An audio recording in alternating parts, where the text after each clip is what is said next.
Saul, welcome. How you doing, man? I'm doing very well, Zach. How are you this morning? You know what? I'm doing well. I'm doing well. Look, I want to get right to it. You're a sustainability executive at Capgemini. I'd love to understand how your role fits into the larger ecosystem, no pun intended, of the firm. You bet. So let me first of all, thanks for having me. I really appreciate the airtime here, Zach. A little bit of background on me. I joined Capgemini about 2.5 years ago, Yeah. and as you mentioned, my role in life here at Capgemini is to help advance the sustainability ambitions and journeys of our clients in the Americas, and of course, to do so while advancing our own ambitions on sustainability at Capgemini. I pinch myself every single day that I'm here. I don't think there's a better place to do well by doing good. I think our leadership from Iman all the way, to the BU leads and the business line leads in the Americas have demonstrated a commitment to sustainability unlike anything I've seen since I started my career. So just very happy to be here, and thanks for having me. Hey, look, it's an honor. I'm excited about the conversation we're going to have, and I appreciate you slowing me down and backing us up a little bit. I let me re-ask, what is sustainability? Well, look, it's a simple answer. Sustainability is living within our means. Mm, We as a global community have spent a great deal of time living beyond our means and expending more resources than our fragile planet Earth is able to regenerate every year. So the simple answer to what is sustainability is to living sustainable, is to living in a way that respects the fact that this is a finite planet. This is a fragile place that we live in. This pale blue dot is not infinite, and it's more fragile than we've given her credit for, frankly. And so it's injecting that discipline, that philosophical thinking, to every decision we make in life. that's tough, though, Saul. Like, okay, so if the concept of sustainability is living within or under one's means, um, like that's very hard to square in a late stage capitalist, highly consumerist society and culture. So I'm curious, right? Like as we think about like sustainability continuing to be a topic and like priority for companies, um, how have you seen how have you seen this work shift over the years? And frankly, like I'm curious, what do you think? How do you believe that Capgemini's position has shifted and evolved? Yeah. Well, look, you're exactly right, Zach. I mean, we have been for generations conditioned to think that bigger is better, that faster is better, Mm-hmm. that scale is always better, Mm-hmm. and therefore we should want more. Mm-hmm. We have lived under an industrial model that promotes conspicuous consumption, planned obsolescence, shareholder value over stakeholder value, and that has created a situation that we're in today, which is we are on a planetary scale spending more and using twice the resources that the planet Earth can generate annually. That's not sustainable. So how do you change that? We change that person by person by person. Now, the first way to change that is to highlight the enormity of the problem and the challenge before us. Never mind climate, because the climate problem is part and parcel of that. But it's highlighting the fact that indeed we are living in within finite circumstances, if you will. Number two is to work both sides of the equation. On the one hand, is to get our regulatory agencies to force the discussion, to force reporting again, what are you doing as an institution to be more sustainable than you are now? Mm-hmm. And what is it that you're not doing that's exposing you to future risk? Number one. Mm-hmm. So on the policy regulatory side, we have to, as Capgemini, use the bully pulpit, and we have been to continue to urge our policymakers to require that sort of reporting from our clients, and frankly, we do the same. But perhaps even more importantly, we as Capgemini need to work with our own clients and partners on the commercial side within industry to remind our counterparts in industry, our partners and our clients, that sustainability is not any longer a afterthought. It's not just a reporting requirement, but rather it represents a revenue opportunity for you. It represents growth opportunity. A sustainable business model is financially sustainable, every bit as it is resource sustainable. And that's something that we're doing very successfully at Capgemini. And in fact, we just released a report that we are beginning to see a change in the mindset of our partners and our clients, in recognizing that, in fact, sustainability can be a profit center and not just a cost center.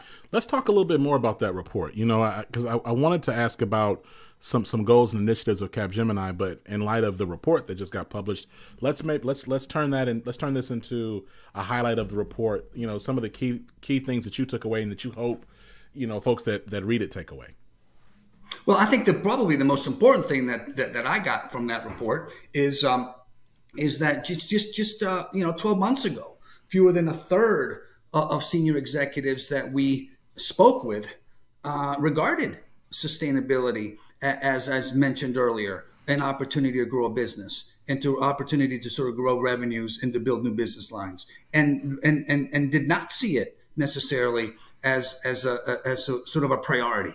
Whereas in 2023, just 12 months later, more than half of them see sustainability as something that they're going to commit to, and commit to not just because it's required reporting, but rather because it represents an opportunity to grow business.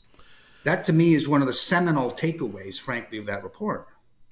It's interesting too, because like when you talk about the idea of because you're right. Like my initial thing when we talk about sustainability, I think about consuming less, spending less. I think about contraction. I don't think about expansion. And I guess really honestly, probably because I'm a student of the models that I'm raised in. I definitely don't consider the retraction or the compression I don't correlate that to any type of like growth over time, right? Like just because I don't believe that we're conditioned to even think that way, frankly. So can we talk a little bit more about like how a strong sustainability strategy can contribute to a company's long-term success? Success is broad, so I'll give you space on success, but then also how it can contribute to long-term financial performance.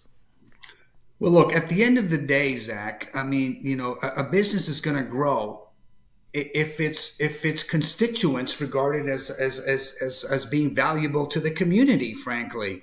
And so one of the things that's been enormously encouraging for me is the commitment to the environment, to social causes, to purpose by the younger generation of consumers. And thank goodness that they're getting to the point where they're going to be able to sort of bring their buying power to bear. And so I've got children in two different generations, and all six of them, thank goodness, are very conscious of the environmental impact, sustainability footprints of the products they buy. Not to different degrees, of course, but certainly any organization that plans on being in business in the next 50 years needs to regard this next generation of consumers as being important to them. And so are there revenue generating benefits to sustainability? If you plan to sell, whether it's tennis shoes or transportation or homes or whatever it is that you're the business that you're in, whether it's commercial real estate, whether it's consumer products, et cetera, and you regard those consumers as valuable, you ought to begin to think about designing your products and services so that they minimize the impacts that they have on the environment, and frankly maximize the impacts they put back into society. So yes, it is something that it's certainly my hope that commitment on the part of the next generation consumers is not going away. And at the end of the day, that's what drives business growth. You know, it's interesting, Saul. Like, when I look at those who are focused in the ESG space more broadly, those who are really like passionate about like environmental sustainability across the world, like there's more and more explicit conversations about systemic injustices, environmental racism, structural inequities, things of that nature. Are you of there's a large school of thought that says it's really impossible to authentically engage in like sustainability and conservative conversations without looking at systemic injustices or societal issues at large and the interconnectedness of it. Do you agree with that, or do you believe that these things can kind of be engaged in a vacuum? No. I absolutely agree with the notion that to be sustainable, we all have to be sustainable, and it makes zero sense to sort of to have a positive impact on one aspect of society at the expense of another. I mean, for example, there's a great deal of discussion around what's happening around the Amazon rainforest. And I speak to this all the time, and my colleagues at Capgemini fortunately do the same. And let me give you a startling statistic. I was involved in launching a program called Energy Star, which you may be familiar with, and I was one of the founders and launched it and ran it for quite some time. It's now a 30-year program. Over the course of its entire history, that program has reduced greenhouse gas emissions to the tune of 5 billion metric tons of carbon equivalent, which is like taking 1 billion vehicles off the road, which is about 5 times the U.S. fleet. Now, the Amazon rainforest, just over the Brazilian section, became a net emitter of greenhouse gases for the first time ever last year in 2023. And it resulted in greenhouse gas emissions of 5 billion metric tons of carbon equivalent. So essentially erased the entire success of that Energy Star program in 1 year. Why am I mentioning that? Because there's a great deal of discussion about what we can do. Well, there are a lot of indigenous communities in the Amazon rainforest that rely on deforestation, that are building, artisanal businesses around and that are benefiting, frankly, from the fact that we are cutting trees in the Amazon. So how do you address that? We can't ignore the reality that for us to curb or reverse the massive amount of forestation that's happening above the Brazilian section of the rainforest, that's not going to displace certain communities. So we have to find places for them as well. So a fully sustainable approach needs to embrace, yes, all parts of society. We can't leave anyone behind. There's a great deal of discussion around, narrowing the digital divide. The same thing when 5G became, mainstream, if you will. There's a lot of discussion around, it doesn't in fact have the kind of, positive impacts on underserved populations in the inner city. And there was a great deal of investment by the major technology firms to make sure that no one was left behind. The same thing holds with sustainability, no doubt about it. When we talk about the digital divide and frankly, like just technological empowerment of different communities, like something that is I know top of mind for Capgemini, as like most professional services firms, and frankly, like most tech companies in the world right now, is AI. Right? There's so much excitement about AI, but I know that there's a large bit of effort to point to the reality that AI consumes a ton of water, right? Like these machines use a ton of water. I know that Capgemini, like I said, like most tech companies, are excited about generative AI in ways that it can help not only enhance and create value for themselves, but also their clients.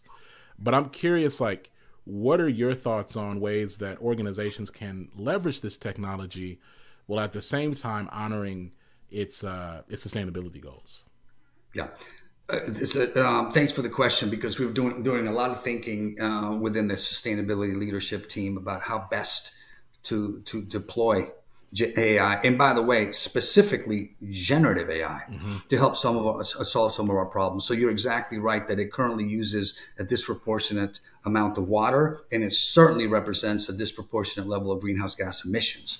And so we talked a lot about this, but look, that doesn't mean that generative AI can't solve its own problem. One of the things that we've begun to think about here within the Americas team of Capgemini and sustainability is whether we can deploy generative AI to help address one of the significant problems on Scope 3 emissions. Less than 1% of Scope 3 emissions are yet to be measured. They're all modeled. And so can we sort of deploy, if you will, generative AI to identify those greenhouse gas hotspots across a global supply chain to help address them and pinpoint them and of course, engage suppliers to reduce that?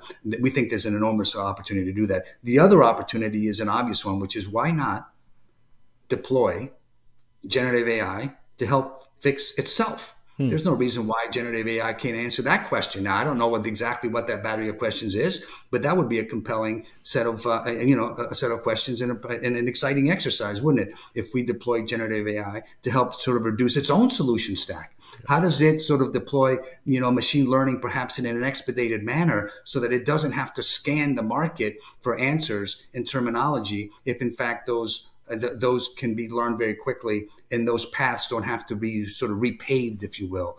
So the quicker ironically, Zach, the more we deploy generative AI to address sustainability, the smarter it gets and the less impact it has on water usage and greenhouse gas emissions, because it will have already learned the pathways to answer the subsequent questions. That's a very interesting answer, Saul. That's really cool. Thank you. I would imagine, right, just like the nature of your work, there's an ecosystem that you're engaging literally, but then there's also like the ecosystem of Capgemini. Can you talk about like some of the relationships that you're having, that you have to manage internally to progress the sustainability strategy for the Americas at Capgemini? I'd love to hear more about that. Well, I think Capgemini is sort of the perfect combination of a culture that embodies and rewards entrepreneurship, adaptability, innovation, ideation, creativity, but at the same time has the sort of the global horsepower, if you will, to move something at scale and quickly. So I have found that to be just quite exciting for me.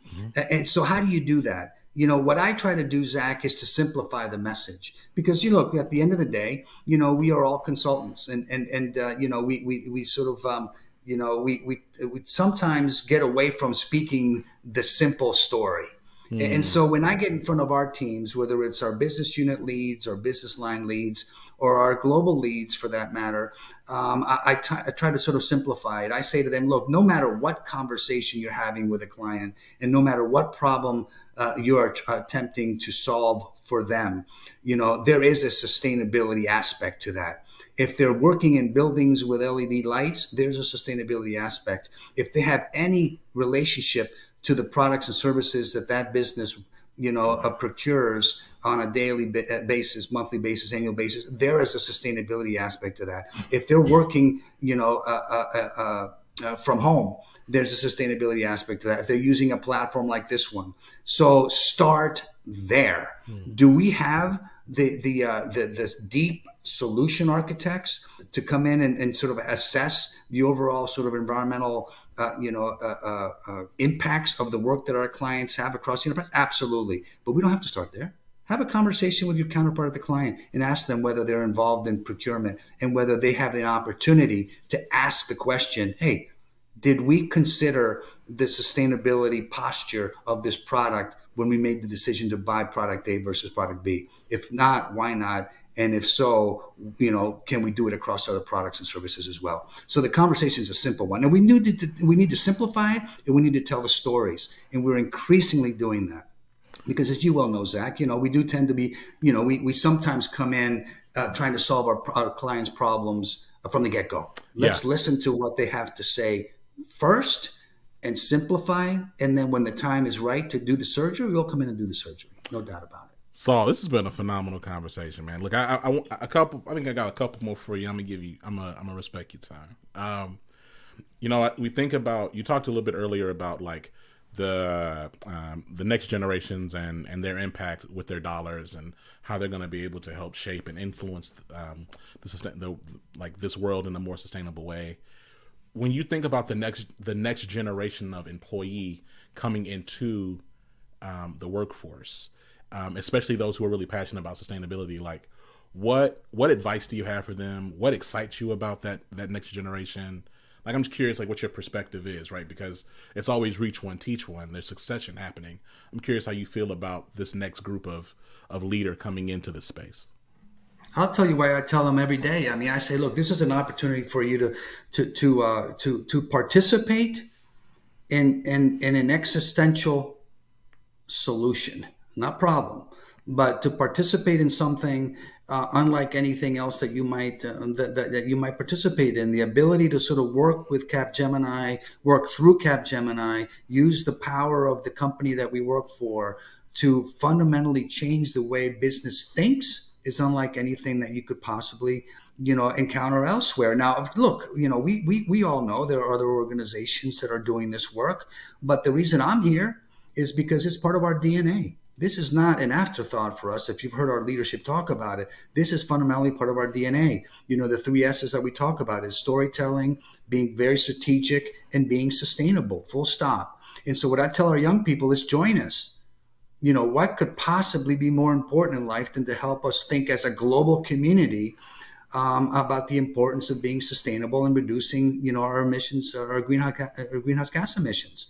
And we can do that, every day, every hour of every day, with any conversation we could possibly have. And in fact, we're doing that, globally, and we're doing it in the Americas, which is, by the way, why our business is succeeding in the Americas. And I'm very excited about it. And we expect that growth to continue. And it's been in large part because of the support that we've gotten from our leadership and because of the work that our people are doing. And our young folks are absolutely indispensable, Zach. The second call I made when I arrived at Capgemini was to the individual who ran our sustainability ERG. We now call it Ocean. And we reached out to them, and within a few weeks, we had 300 very engaged, very enthused, very committed young level A's, what we call level A's and level B's, interested in participating in this, in what we're doing. That's incredible. It's interesting. So we're in this season right now, and for the sake of like posterity, I'll say, like, we're recording this at the top of 2024, right? So we're in the middle of this election cycle. There's a bunch of talking heads who are demonizing sustainability, anything around diversity, anything around equity or inclusion, anything that would seem like you're actually helping or trying to protect anything or anyone is really kind of in the middle of a lot of folks' sites right now. And everyone is not Capgemini, right? Like, every organization doesn't necessarily have the clarity of focus and vision and purpose to just like push ahead with sustainability in the same ways. Like, what advice would you give to executive leaders who may be feeling the social pressures from these talking heads, as well as maybe curiosity or skepticism from some of their clients, but they still want to figure out ways to be more sustainable? Like, what things would you tell them?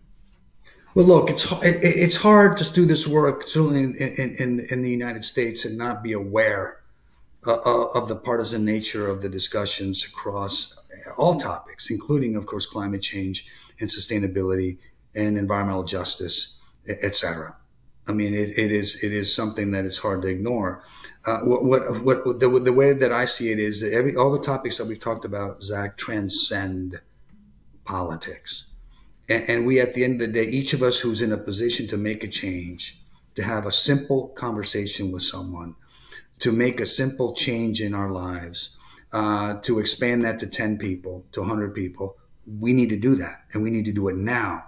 And we need to become active in that regard, whether through the work that we do or through the stuff that we do at home or how we play, how we interact, et cetera. And as I said, there's not been a better time. And look, we're not going to politicize this conversation, but we have an opportunity with the Biden administration at the moment to ride that as much as we can, because, they have given us a gift, which is they've given us a gift not only of investment, but also of voice in all of these discussions. And what I tell people, let's take that and run with it. It is, of course, what I believe and what I tell our young people and the older generations as well, which is we have an opportunity now. If not us, then who? If not here, then where? If not, now, then when? And we sit at the intersection of all those of all of that. And so, yes, this is a golden time for us. I've been doing this, Zach, for 32 years. As I mentioned back, started my career with the Environmental Protection Agency with the Energy Star program. But I don't believe I've ever been, involved and been present in a time where there was more opportunity to promote what we believe in. Sol Salinas, man, it's been a fire conversation. Hey, man, you're dynamic. We gotta get you back on the show, man. I mean, this was good. This was good. Look, I'm happy to be here, Zach. Anytime. Hey, man, look, look forward to everybody hearing this, and we'll talk to you soon, brother. Thank you. Yeah. Thanks for having me. Okay. Thank you. Great to speak with you. Peace.